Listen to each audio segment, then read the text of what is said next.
Class 9 থেকে 12 BCS থেকে আদার job সমস্ত কিছুতেই কিন্তু ধ্বনি পরিবর্তনের একটা টপিক এসে থাকে, সেটার নাম হচ্ছে অন্তঃস্বরাগম। আচ্ছা, অন্ত মানে কি? শেষ।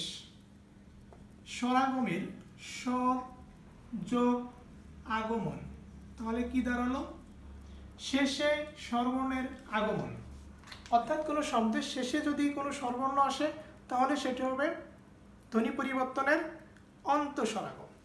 তাহলে আমরা দেখি, আমরা কেউ বলি শব্দ, এটাই কিন্তু আমাদের মূল শব্দ, মূল সাউন্ড, মূল ধ্বনি।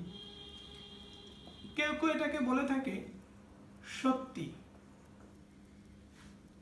এই যে আমরা যে সত্যি লিখলাম, সত্যি এখানে এই রস্বইকারটা কিন্তু শেষে আছে, তাহলে এই যে শেষে যেই স্বরবর্ণটা আসলো এটার নাম হচ্ছে অন্তঃস্বরাগম। আমরা বেঞ্চ বলি না, আমরা যে বেঞ্চে স্কুলে পড়াশোনা করি, কেউ কেউ এটাকে বলে বেঞ্চি। আচ্ছা, আমরা একটু উচ্চারণ করি তো, বেঞ্চি। শেষে কি রস্বইকার আসে না? তাহলে শেষে যে রস্বইকারটা আসে সেটার নামই হচ্ছে অন্তঃস্বরাগম। ধ্বনি পরিবর্তনের সবগুলি টপিক পেতে MS লাইভ পয়েন্টের সাথে থাকুন, সাবস্ক্রাইব করুন। ধন্যবাদ সবাইকে।